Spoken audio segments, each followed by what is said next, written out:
higit ang kalagayan ng masang pawis sa kanayunan.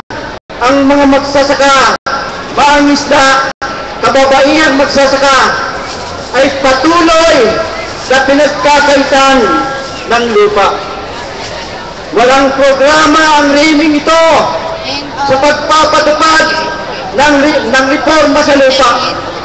Bagkos ay ginagamit ang extension reform para magpatuloy ang monopoly control ng ilang mga Panginoong may lupa, transnational corporation, sa mga agricultural na lupain sa ating bansa. Magaganap ang malawakang panampan ng lupa, pagpapalit ganit tulad ng subdivision, pagpapalit claim para sa pang-export mga produkto, at naman din magaganap ang malawakang creation sa mga baybayang dagat, magaganap ang pagmimina sa mga baybayang dagat ng Mandalay Island. Ngayon ay nilalako ng Pilipino ang offshore mining sa karagatan dito sa ating bansa. Ito ay sa ilalim ng Public-Private Partnership Program ni Noynoy Aquino. Magaganap ang tuloy-tuloy na pamamaslang sa mga leader ng mga magsasaka at mga mangingisda.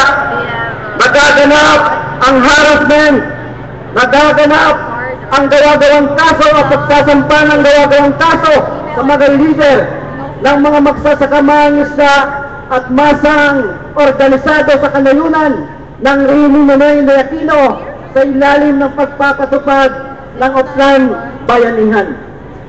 Mga kababayan, habang nagaganap ang ganitong kalagayan, ang ganitong panupil ng RIMing Aquino ay inalunsad ng US at ng Philippine troops ang balikan exercise sa ating bansa.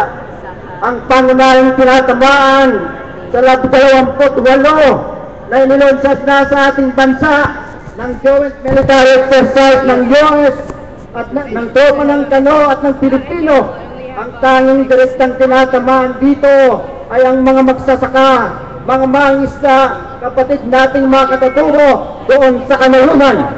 Noong isang araw lamang ay nabalita na isang mangingisda sa Basilan ang binanggaan o sinagasan ng bagong pandigma ng Amerikano, at ang may kasalanan pa ay ang mga mangingisda o ang mangingisda na biktima na nga, namatay na nga ng kanilang hindi makatarungang paglulunsad ng joint military exercise sa ating bansa. Sila pa ang sinisisi, sila pa ang ilan kung bakit sila napaslang. Mga kababayan, lalo't higit na walang aasahan ng sambayan ng Pilipino kay Noynoy Aquino. Kung nagaganap ang ganitong mga sitwasyon at kalagayan, nagaganap ngayon, bukas magsisimula ang pagtutulong ng Eastern Development Bank, at ngayon ay tinutulak ng imperialistang Estados Unidos sa administrasyon ni Noynoy na aprobahan na ang RP-US Trade Agreement na kung saan ibibigay